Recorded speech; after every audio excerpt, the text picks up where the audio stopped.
Barefoot and bleeding, I ran from the woods, each gasp a desperate prayer, because my own family was hunting me for a ritual sacrifice.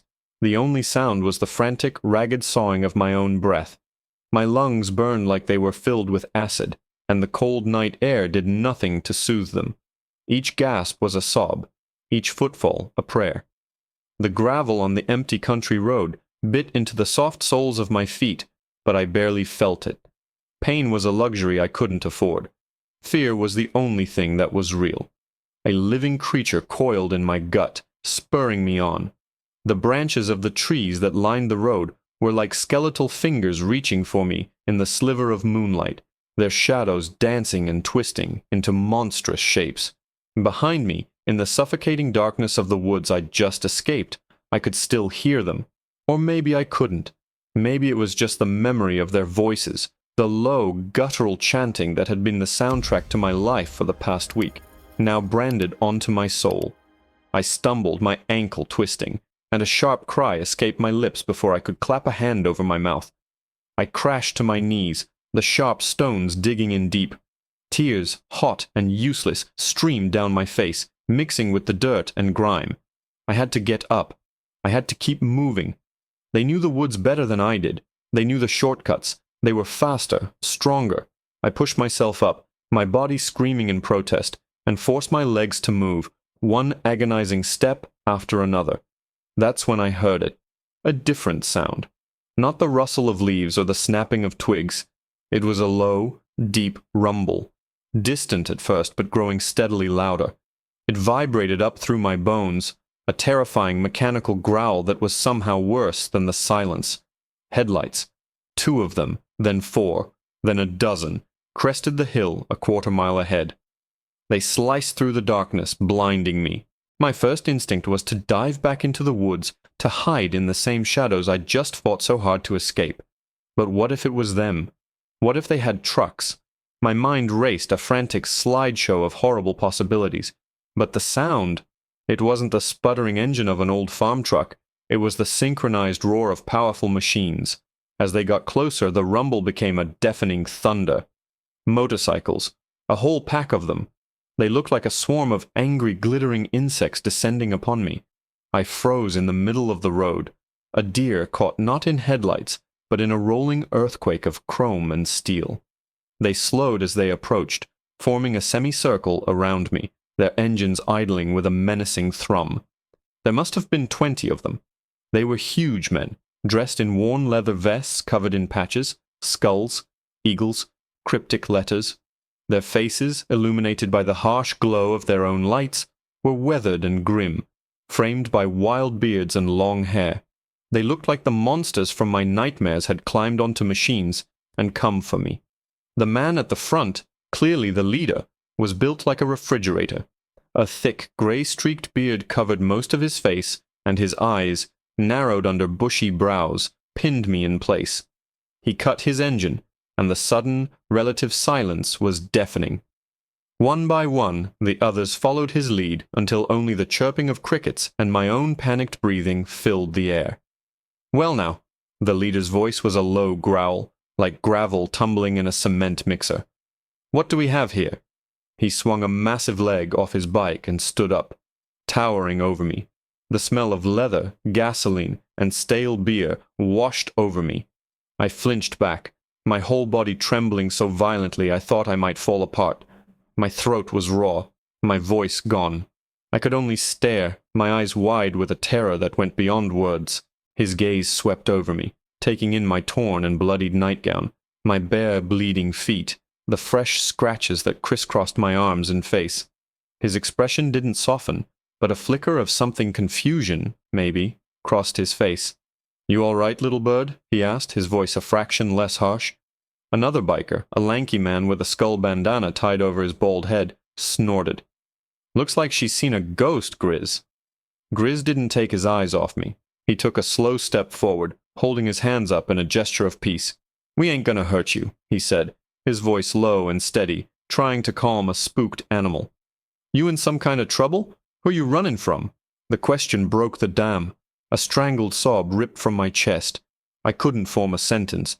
I just pointed a trembling finger back toward the dark, hungry woods I had come from, back toward the faint, flickering light of the distant farmhouse, back toward hell. Grizz's eyes followed my finger, his gaze hardening. He looked back at me, his expression unreadable. "Who's back there?" he demanded, the gentleness gone, replaced by a steely command. "Tell us what happened." I finally found my voice, but it was a broken, shredded thing, a whisper of what it once was. The words tumbled out, disjointed and raw, fueled by adrenaline and sheer gut-wrenching horror.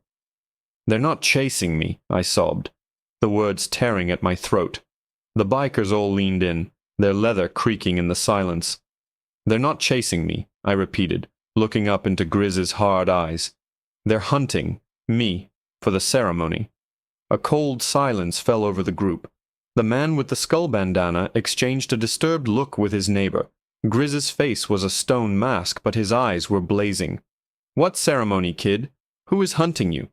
I took a shuddering breath, the truth sitting like a stone in my stomach. "It's my family," I whispered, and the confession shattered the last of my control. "My own family." The words hung in the cold air, thin and sharp like shards of glass. My own family. For a long moment, nobody moved.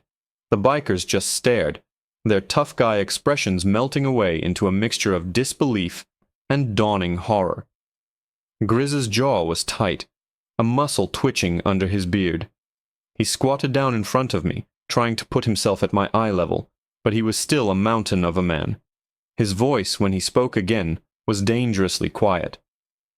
"Start from the beginning," he said. "Tell me everything." So I did. Through gasps and shudders I told them about the Grangers, how they'd taken me in from the foster system a year ago. They seemed so perfect on paper. A nice, God-fearing family living a simple life out in the country. Mr. Granger, or Father John, as he insisted everyone call him, was a charismatic man with eyes that seemed to look right through you. Mrs. Granger was quiet, always smiling, but a smile never reached her eyes. At first it was just weird. The nightly prayers that went on for hours in the basement. The strange, sweet-smelling incense that made my head spin. The way they'd talk about the chosen blood and the coming purification. I thought they were just religious fanatics. I didn't understand. I didn't want to. "They're not a family," I choked out, wrapping my arms around myself. "They're a cult. They call themselves the Children of the New Dawn." A few of the bikers shifted uncomfortably, exchanging uneasy glances. The name clearly meant nothing to them. Tonight is the night of renewal. It happens every 7 years. They believe they have to make a sacrifice to purify their bloodline, to pay a debt to whatever god they pray to. My voice broke on a sob. It has to be someone who isn't of the blood. An outsider. Me. The biker with the skull bandana, Skinner, as Grizz had called him, let out a harsh, skeptical laugh. "You're shitting me. A human sacrifice. Kid, what'd you take? You run away from home and cook up some crazy story?" "Shut your mouth, Skinner," Grizz snapped without looking at him. His eyes were still locked on mine, searching. "Is this true?" I nodded frantically, tears blurring my vision. "I heard them. Last week. Father John was talking to his sons. They were in the barn, sharpening the knives. He was saying how my spirit was strong and would make a worthy offering. He said they'd honor me. The memory made my stomach churn, and I gagged, bile rising in my throat. They have a special white gown for me to wear. They dug a pit in the clearing behind the house. They were chanting tonight, getting ready. That's when I ran." Skinner was still shaking his head. "Come on, Grizz. This is insane. We should just call the cops and let them handle this." "And tell them what?" Another biker chimed in. "That a hysterical kid is talking about cults and sacrifices. They'll think she's nuts. They'll take her right back to that farmhouse." The men started arguing amongst themselves, their voices a low, angry buzz. They were my only hope, and they were slipping away. I had to make them believe me. "They marked me," I cried out, my voice raw with desperation. All eyes snapped back to me. "When I first came, they had a ceremony to welcome me into the fold. They marked me. With a trembling hand I pushed the torn sleeve of my thin nightgown up my arm. There, on my shoulder, was a small, crudely branded symbol, a serpent coiled around a bleeding sun. A collective gasp went through the bikers. Every single one of them went rigid. The arguments stopped instantly. Grizz's face went pale under his beard, his eyes wide with a look of pure shock and recognition. He slowly reached out and traced the air just above the brand, his calloused fingers shaking slightly. He looked up from my arm, his eyes meeting Skinner's. The skepticism on Skinner's face had been replaced by a ghostly dread. "No," Skinner breathed, his voice barely a whisper. "It can't be." Grizz stood up slowly, his body coiled like a spring. The air around him crackled with a sudden, violent energy. He turned to face his men, and the friendly, concerned man was gone. In his place was a creature of pure, cold fury. His voice was a low, terrifying rumble that seemed to shake the very ground I was kneeling on. "The Crimson Covenant," he snarled. "I thought we burned them all to the ground 10 years ago." He wasn't talking to me anymore. He was talking to his men, a general addressing his troops. "They took my brother," he said, his voice thick with a decade of raw pain. "They did to him what they were going to do to this little girl." An icy silence descended, heavier and more terrifying than any of the noise that had come before. This wasn't just a random girl in trouble anymore. This was personal. This was a ghost from their past rising from a shallow grave. Grizz turned back, and the look he gave me was no longer one of pity, but of a grim, unbreakable promise. He pulled a cell phone from his pocket, his thumb hovering over the screen. But before he could make a call, a new sound cut through the night. It came from the direction of the woods, from the direction of the farmhouse. It was faint at first, then grew louder, a single clear note from a hunting horn echoing through the trees. The call to the hunt, my hunt. They knew I was gone. And now they weren't just waiting for me. They were coming. The mournful cry of the hunting horn seemed to suck the very air from my lungs. It was a sound I'd heard before, during the day when Father John and his sons would go out to track deer. But this was different. At night, under the sliver of a cruel moon, it wasn't a call to sport. It was a declaration, a promise of a slow, terrifying chase ending in blood. My blood. My legs gave out completely, and I crumpled into a heap on the gravel, a fresh wave of despair washing over me. They were coming. It was over. "Get her up!" Grizz's command was like a whip crack. 2 bikers I didn't know were instantly at my side, their hands surprisingly gentle as they hauled me to my feet. My body was limp, a dead weight in their arms. "We're not leaving her here," Grizz stated, his eyes scanning the dark tree line with a predator's intensity. "Skinner, get on your damn phone. Call 911, tell them everything." Skinner fumbled for his phone, his usual cynical swagger gone, replaced by a frantic urgency. "What do I say, Grizz? They're gonna think I'm drunk." "You tell them there's a hostage situation with a known violent death cult at the old Granger farm off Route 9, Grizz snapped. "Tell them you're with the Ironhounds MC and you're on site. Mention the Crimson Covenant. If the desk sergeant is over 50, he'll remember. Now move." Skinner's voice was shaky as he relayed the information to the dispatcher, his words tumbling over each other. I could hear the tinny, confused voice on the other end asking him to repeat himself. This was useless. It would take them forever to get out here, if they even came at all. The horn sounded again, closer this time, a chilling, triumphant note. It was joined by another sound, a baying and howling that made my blood run cold. Dogs. They had released the dogs. A new, more primal fear shot through me. I could outrun a man, maybe, but I couldn't outrun a pack of trained hunting dogs. "They're not gonna make it in time," one of the bikers said, his voice grim. "We gotta go, Grizz. We can take the girl and be halfway to the state line before they even find the road." "We run, they win," Grizz growled, his knuckles white as he gripped the handlebars of his bike. He looked from the dark woods to my terrified face, and for a second I saw a flicker of indecision in his eyes. He was wrestling with something, a memory, a duty, an old wound. Then his gaze hardened into resolve. He wasn't just saving me, he was avenging his brother. "We're not running," he said, his voice dropping to a low, lethal calm that was more frightening than any shout. We're finishing what we started 10 years ago. We're going to give the cops something to clean up when they get here." The men didn't argue. A silent understanding passed between them. This was more than a rescue. This was war. In a flurry of coordinated movement, they began to prepare. Heavy chains were unstrapped from saddlebags. Men pulled on leather gloves, flexing their fingers. A few of them reached into their vests and pulled out knives that glinted in the moonlight. They were a terrifying sight, an army of leather-clad demons preparing for battle, and for the first time since I'd stumbled onto that road, a tiny, insane spark of hope flickered within me. These men weren't just bikers. They were warriors. Grizz pointed a thick finger at one of the younger members. "Prospect, you stay with the girl. Your name is Tank now. She's your responsibility. Anything happens to her, I'll skin you myself. Got it?" The young man, who couldn't have been much older than me, swallowed hard and nodded, his eyes wide. "Yes, sir." He gently guided me behind the solid wall of motorcycles, shielding me from the road.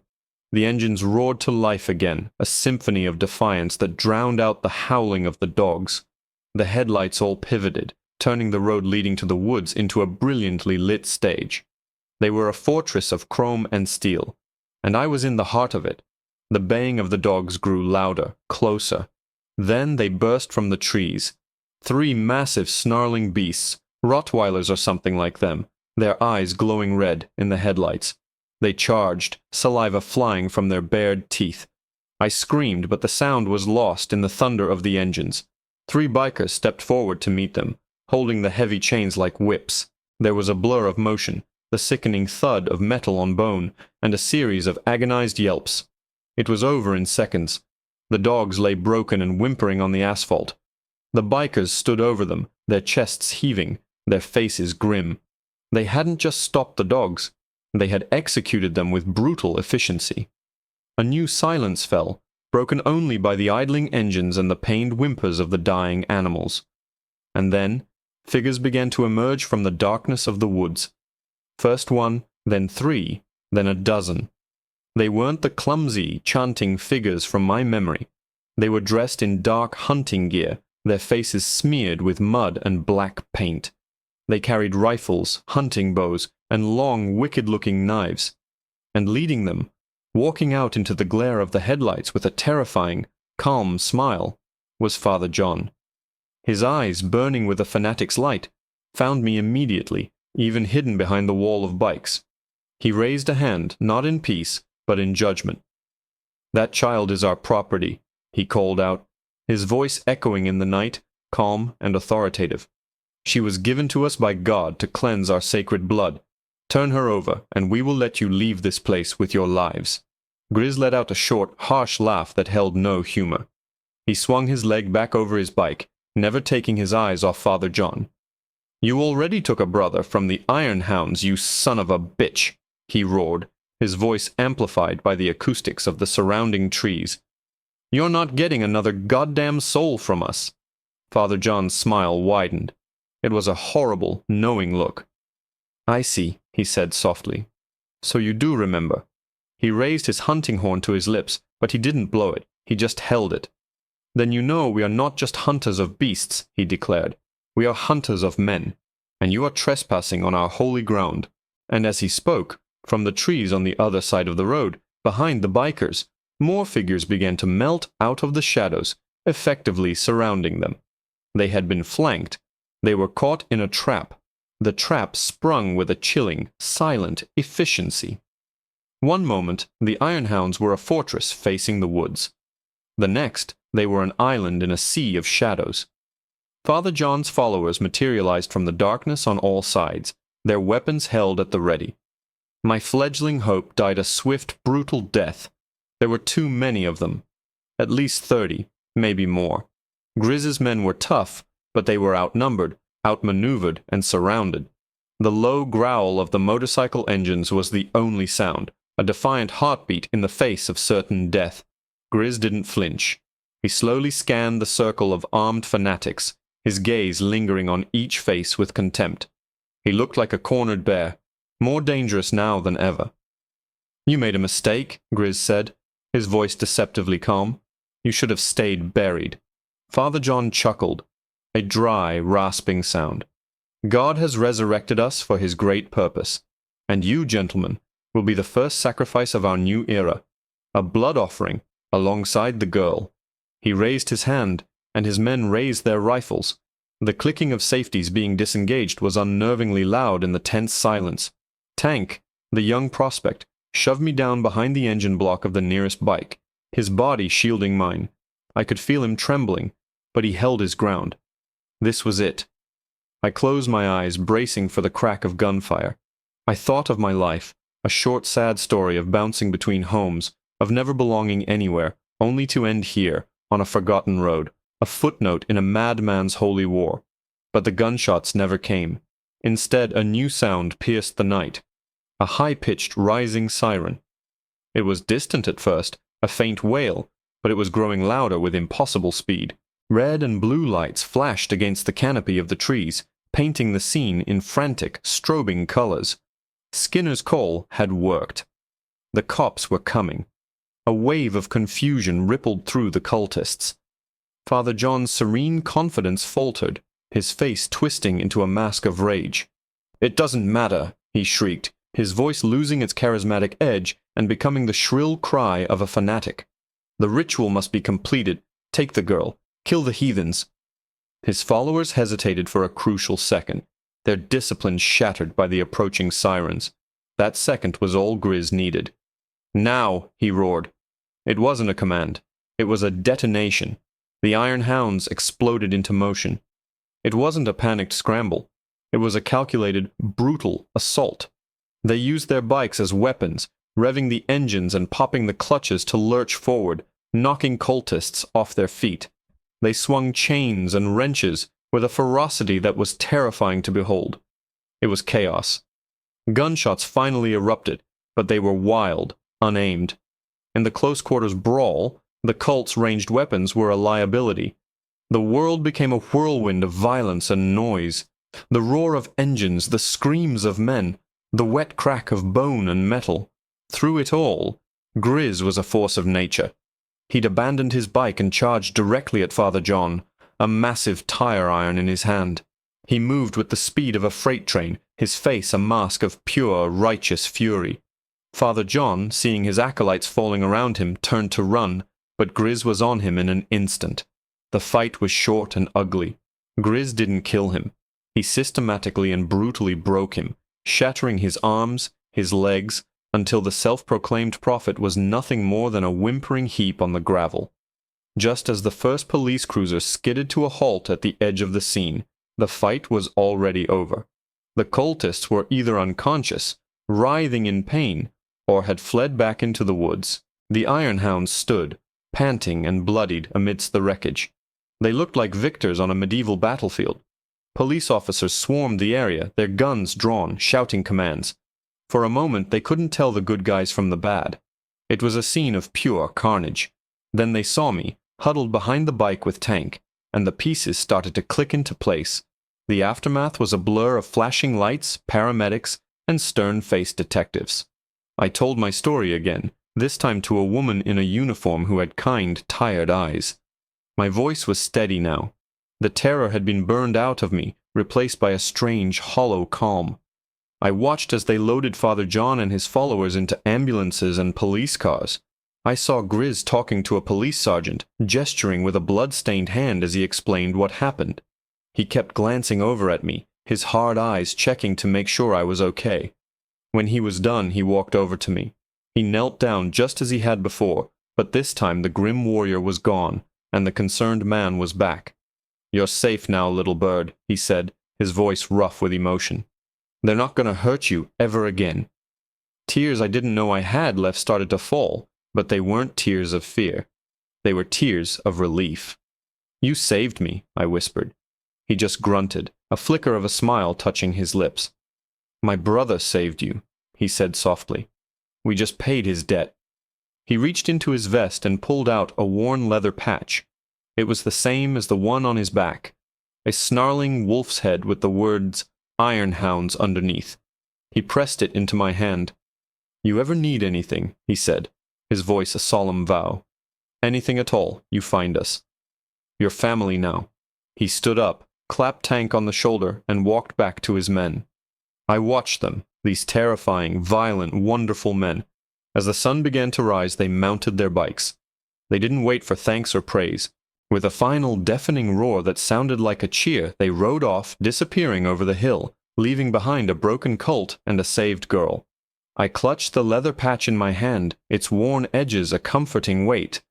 I didn't know where I would go next, but for the first time in my life, I knew I wasn't alone. I had a family.